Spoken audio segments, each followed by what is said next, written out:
Olá!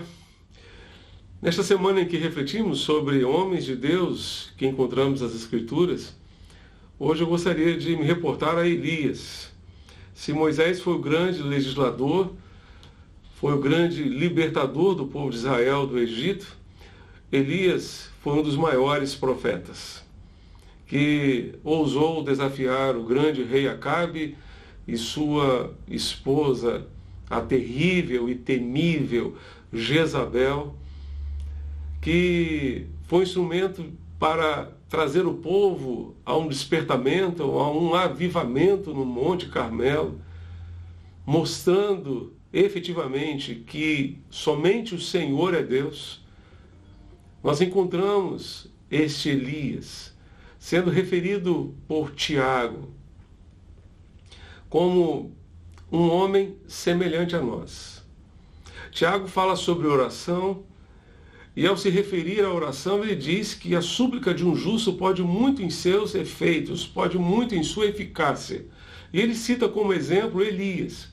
E ele diz que Elias era um homem semelhante a mim e a você. Era um homem semelhante a nós, sujeito aos mesmos sentimentos, e por isso orou com fervor para que não chovesse sobre a terra, e por 3 anos e 6 meses não choveu. Depois orou de novo, e então o céu deu chuva e a terra produziu os seus frutos.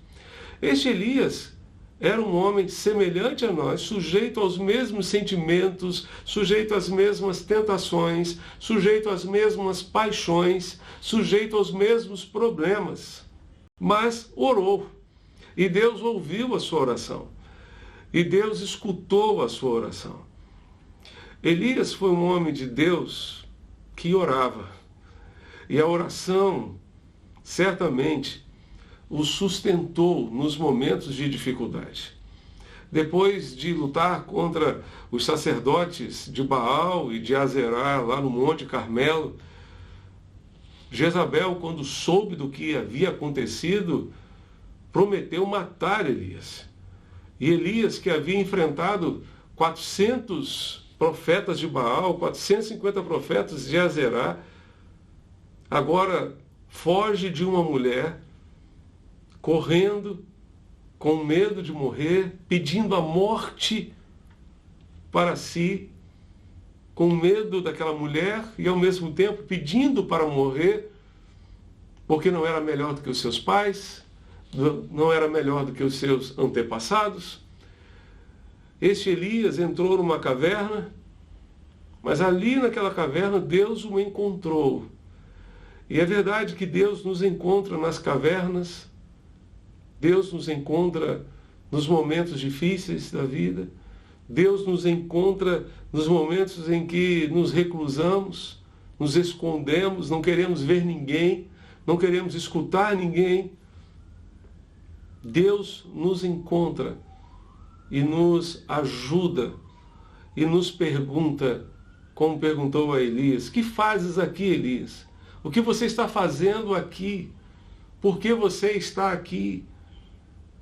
Elias disse: eu tenho sido zeloso, muito zeloso, achando que somente ele havia ficado daqueles que não haviam dobrado seus joelhos perante Baal. Mas Deus disse: não, Elias, eu reservei muitos outros em Israel que não se contaminaram, que não dobraram seus joelhos perante esse Deus estranho, que certamente não é o Deus verdadeiro. Fique tranquilo, existem muitos outros que, como você, não se curvaram diante de Baal. Ali Elias tem um encontro com Deus, Deus ainda o comissiona para outras tarefas, inclusive para ungir Eliseu, separar Eliseu para a obra profética que seria realizada depois que ele fosse levado para o céu. Ele toma todas as providências necessárias até aquele dia em que Deus o convoca para si. Este homem de Deus representa para mim, inspira a mim e a você termos também um relacionamento profundo com o Senhor.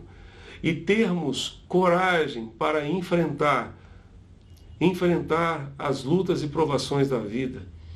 Coragem para enfrentar e denunciar os erros daqueles que estão ao nosso redor e que estão vivendo no mundo da corrupção, como o rei Acabe, como a rainha Jezabel.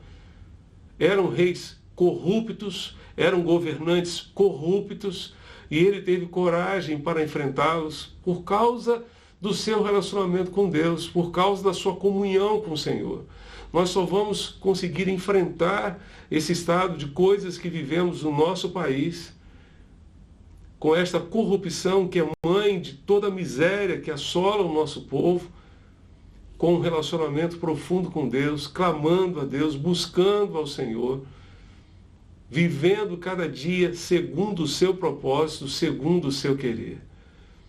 Que Deus nos levante neste tempo com voz profética, para pregar a sua palavra, para anunciar as verdades da sua bendita palavra, de tal forma que o nosso povo saiba que só o Senhor é Deus. Só o Senhor é o Deus verdadeiro, digno de ser adorado, digno de ser servido, que merece o nosso louvor, que merece a nossa adoração, que merece o nosso serviço. Que Deus, assim como usou Elias no passado, use cada um de nós como instrumentos nas suas mãos para abençoar o nosso povo neste tempo. Que o Senhor, para tanto, nos ajude e abençoe hoje e sempre. Amém.